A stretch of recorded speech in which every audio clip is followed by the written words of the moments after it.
There it is.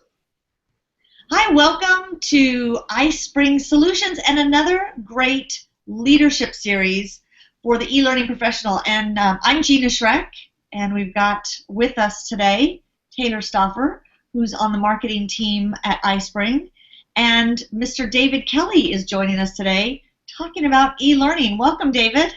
Thanks. How you doing, everybody? Thanks for having me. And we do have the Q&A open, and I see some questions already popping in. And Angie, we will touch on that question when we talk about some of the things coming up at the conference. So definitely get your notepad ready. But throw your questions into the Q&A area if they pop in. But David, I'd love to kind of hear from you, just because I've known you just through the conferences and the guild, and I'm curious kind of what your background. How did you get started in e-learning? Sure. I followed the path that a number of people have. Cami Bean has the term the accidental trainer that she uses all the time, and that's the path that I followed. I was in banking for 5 or 6 years before somebody realized, came to me and said, you're really good at this. You should go show other people how to do it. And that's kind of where I started first going into training. Fell in love with it at that point, realized there was nothing else I wanted to do, and have always been a kind of approach things curiously and looked at it from the standpoint of how could we do things better, and started the organization that I was at the time. Everything was classroom based. Everything was just, if there was a training need, you came to a class and you learned how to do something before you left. And there were always, I knew there were better ways and new different ways to do things, and I kind of just became a student of the field. Love what we do, love technology just as general, so the melding of finding ways to use technology to enhance the way we create learning programs for people was just a natural fit. Been doing that for 10 or 15 years in banking and finance, and then a couple of years ago I got a call from the guild saying, we love what you're doing. I've always been active on social media and kind of being involved in the industry, and love what you're doing, would love to talk to you about helping us do some of the net messaging within the guild, and it just seemed like a great fit. It's been about 2 years now that I've been doing that, and it has been a wonderful ride that I'm really enjoying. And being able to take that sort of messaging and incorporate it into the conferences that we build at the guild has been a great experience that I love doing, and looking forward to the conference we got going on next week. Yeah, that's exciting. And it's interesting. You came from banking, where typically e-learning, I hear from people, and social media, that you are really active in social media, and it tends to be more regulated, and so people don't think it's as quick to adopt, but you were right in there in the forefront. Yeah, I mean, it was always a challenge within the organization, especially in banking. I did banking and nonprofit. Nonprofit was less of a barrier, but within banking, the idea of, yeah, let's go tweak something and go get some message. No, that was new. But I still did it, and one of the things that was huge for me in terms of doing that was not only for where it benefited the organization in those little pockets of influence that we were able to do with that, but more what it did for me and how it connected me to the larger universe of what's going on within just the industry and what other people were doing, because we get so caught up in what we do because it's what we've always done here. Right. And if your entire universe is just the people within the walls of the organization, what's possible is you're not aware of it because you're just not allowing yourself to be exposed to it. So that's always what I've always looked at the social media aspect, is just connecting to that industry and finding out all these other ideas that are going on everywhere that I can pull into my organization. I mean, that's what I love social media for. That's what I love about the conferences, that you get to see what other people are doing and bring those ideas back into your organization. Yeah, that is cool. And so through all your years of being in this industry and kind of gradually going into the industry, have you seen a lot of changes come while you've been going through it, or has it kind of just been different since you came from banking to this? That's kind of a drastic difference, but in e-learning necessarily.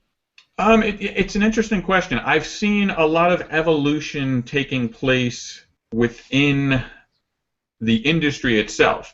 But then you also see, when you start talking to different people, you see their individual locations and their individual worlds, and the evolution that they have within their organization is going to be very different than what is necessarily going on. I mean, I've been in this field for a number of years. I've watched the evolution of technology and the opportunities that are available to us take place.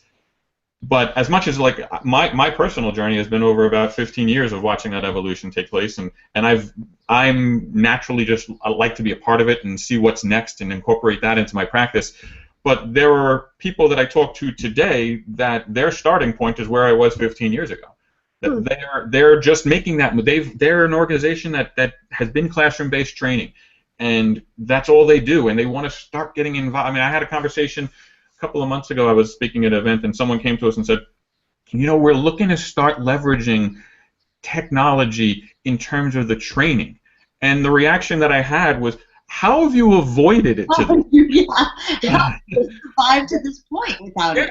And how is that possible in today's day and age? But that's a reality for a lot of people. Some people, they're just that there are these two different worlds. There's what the organization does with technology to leverage it and always be ahead, and there's what the training department does, and it's sometimes a little different. So I'm excited by what technology can do for us, but I'm also very aware that there are people who are not on that bleeding edge and need that hand-holding approach to start using technology effectively within their organization. And for me, it's always a case of, you know, people always say, well, how should we be using technology within our organization? And I don't think that there's one answer for that. For me, I always answer that question with another question. Where are you today? Let's talk about where you are today, because I don't want to say that you should be here without understanding where you are today, because where you need to be tomorrow is based on where you are today. Right. And that's one of the messages that is consistent in the conversations that I've always had. Yeah, that is interesting. Especially, I mean, now you're in this role where you're helping those in the e-learning world continue to hone their skills and improve what they can bring back to their organizations. But when you're in the organization, you don't always see that you need to progress. You see that you need to get this program rolled out, or you see that you need to put this course together and get through this project, you know. And so it is different now, I think, in your role. And I'm sure you bring this perspective to the guild where you're looking at what type of programming and resources can we bring to the table to help, because you're helping people in a huge spectrum. Is that easier to do because you have so much you can cover, or is that a bigger challenge? It's definitely a challenge. I mean, one of the things that's critical for the guild and in my role is to really have a good understanding of who's our audience and what do they need, and to understand the spectrum of what they need. Because no matter what event that we do, there's going to be the typical bell curve of people who are new, people who are on the bleeding edge, and most people who are kind of in the middle somewhere in terms of their comfortableness with whatever the subject matter might be. And we try and build a program that represents that bell curve, so that you've got the stuff that if I'm on the bleeding edge and I'm somebody who's always in the cutting edge trying to find out what's next and that I can incorporate it, there's stuff for you there. If you're just brand new and you're just trying to say, where do I get started, there's stuff for you there. Like Learning Solutions, there's a track on getting started where I can start. Like I can look at where I can go to just start my journey on that, and what should I be looking at for things like that. And then there's the stuff for the practitioners that are maybe not experts on the bleeding edge, but still experienced. They're not just starting out, and you can develop your skills there. The challenge that I always try and set for myself is to blend the stuff between what people come looking for, which a lot of people come looking for. How do I do what I'm doing better? How can I take my skills as an e-learning designer and improve them? And that's critical, and we deliver upon that, while also incorporating the stuff that maybe, like, there's this, I always kind of look at it as there's this sphere of need. There's just outside of the sphere is what I know I need, but just a little bit further is stuff that I need that I don't know that I need yet. And to try and lead people in that direction to kind of say, this is what, I know you see this, but I want you to see this as a need as well, and to try and connect that for them. And there's always that aspect of the program as well. Which is helpful, because then at least it plants that seed for where are we going as an organization? What else is out there? What are the possibilities? And hopefully that addressed Angie's question that she said, I'm currently researching first-year seminars and retention and e-portfolios to track student progress. And that is, you said, one of the tracks that will be at the conference. Yeah, one of the new things we got at the conference this year is a focus called Align Ed, where we're looking at the differences between the academic environment for e-learning and the corporate environments, and trying to build a bridge between the two. And one of the things that I know is represented within that focus is the idea of e-portfolios and how we can use them. I think that the focus of that session is predominantly on my personal portfolio that I can use if I was going for a job interview to say, hey, here's what I'm doing as an e-learning developer, that I can showcase that. But the same principles involved in that can be used in an academic environment to show what a student is learning and how they're developing their skills as they're learning within an academic environment as well. Right. Here's a great question. Christine actually asked, she says, there's been a lot of talk about accessibility and data-driven learning in our organization and globally. What is the leading edge in these areas currently? What's your thought on that?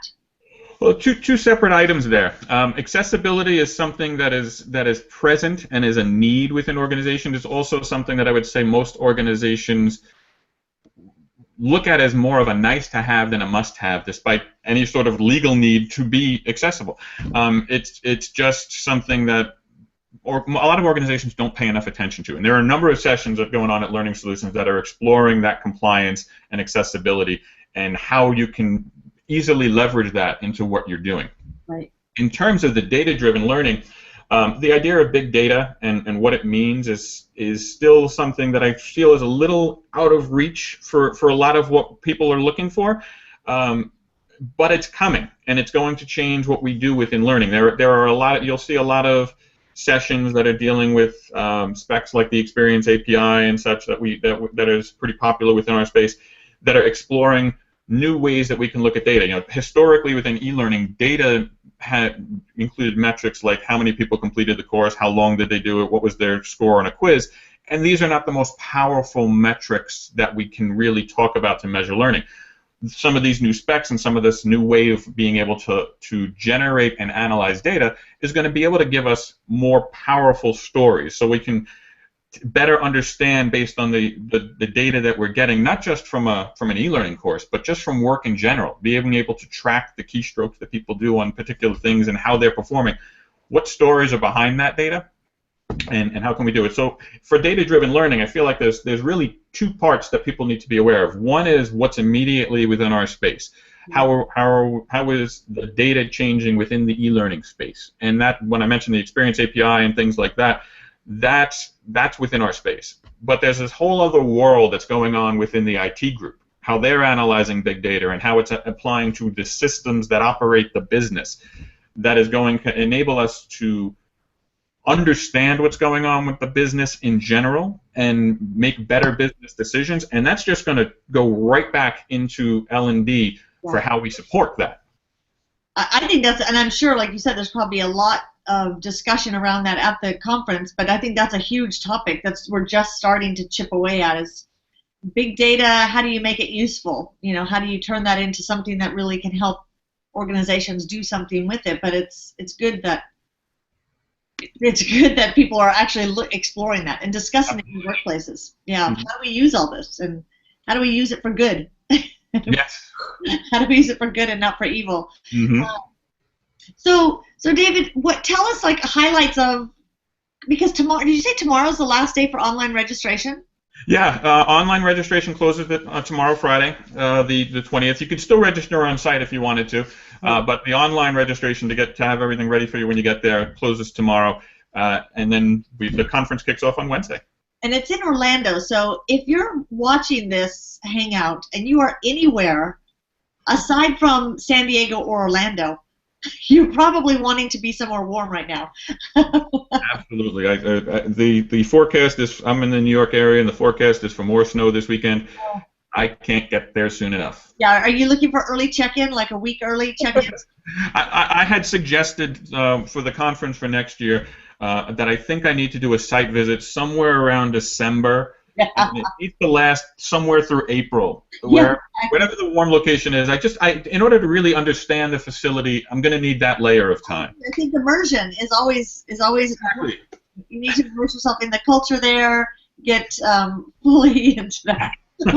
And Jim Hunt asked a question, and Jim, I don't want to ignore your question. I think it is kind of more nuts and bolts, and we can get that answer for you, and we'll send it through a message on the iSpring page.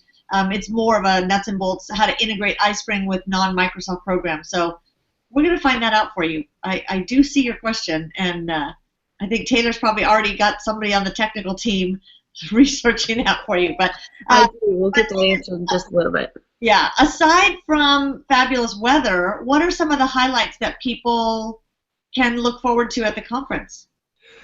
The conference this year is going to be one of our biggest that we've had. We're expecting 1,600 people there, and what we're exploring this year. The theme of the conference this year is this convergence that's going on between technology and training, and it's really happened already. Mentioned earlier this idea of how are you avoiding it, and it's a lot of people come to these conferences and say, well, how can I start using this technology? How can I use it better? But it's not a technology conversation and a training conversation anymore. It's a conversation that just exists, and they're both there. It's a training conversation, and technology is just a natural part of it. And a lot of the sessions that we're exploring are going to be looking at that aspect. We've got a couple of great keynotes that we're looking forward to. We're opening it up with Tom Wujek, and he's going to be talking about imagination and how we can be looking at the possibilities that are out there. That I was kind of mentioning that just outside of what we need, being open to those possibilities and how they can apply to your context. We've got Michael Furtick, who's going to be looking at the future of work and how learning looks differently based on how the workplace is changing, and we're going to be exploring that. And then we've got Juliette Lamontagne, who's going to be talking about what she does with Project Breaker, which is a whole school designed around this idea of design thinking and experiences and helping.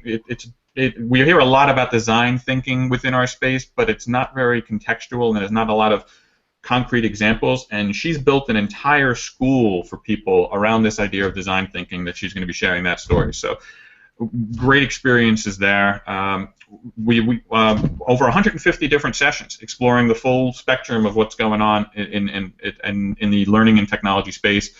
We always have Demo Fest. That's always a highlight of our conference experiences. That's going to be Thursday evening. We've got over, I think, 45 different projects that people are bringing to Orlando that you can just go around, visit with them, find out what they did, why they did it. It's always one of the highlights that people mention. It is. That's always so fun to just see kind of the innovative ideas that people have come up with, or just case studies of how they created something for their organizations. And like you said, just to be able to pick their brain and get questions answered from them is really such a unique benefit to the conference. Yeah, and people always love it. So I mean, if you're watching this and you're coming to the conference for the first time, you definitely want to go to Demo Fest. I mean, there's a lot of great things going on, but Demo Fest is always one of the tentpole highlights that people just love about the conference. And not only do you want to go to Demo Fest, but you want to stop by the iSpring booth.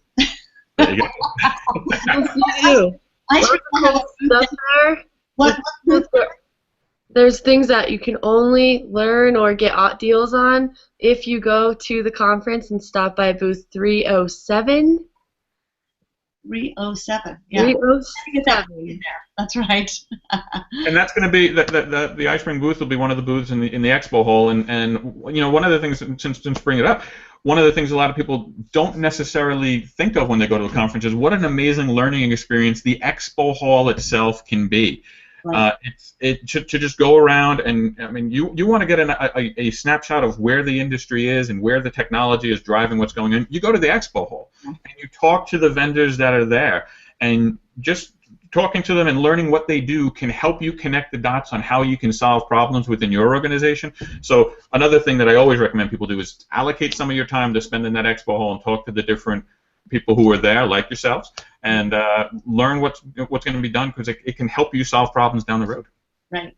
Yeah. Well, and I just have to go back real quick to Jim. Jim, Paulina, actually, we knew. It's like the bat signal. We put the cry into the sky of your question, and Paulina actually said iSpring is only Microsoft Office compatible. So hopefully that answers that question. And if you have any last-minute questions, you can continue to post your questions here, and we'll answer them on the the Google Plus page. Also, you can connect with iSpring on every social media site, Facebook, Twitter. Hopefully you're getting a lot of value out of these Hangouts. Visit the YouTube channels for that. And David, thank you so much. This has just been really exciting, and hopefully getting people to that last-minute sign-up. You don't want to wait. Go sign up today to be at this conference. Tomorrow's the last day for online registration, but again, like David said, you can always just decide this weekend, I'm showing up in Orlando.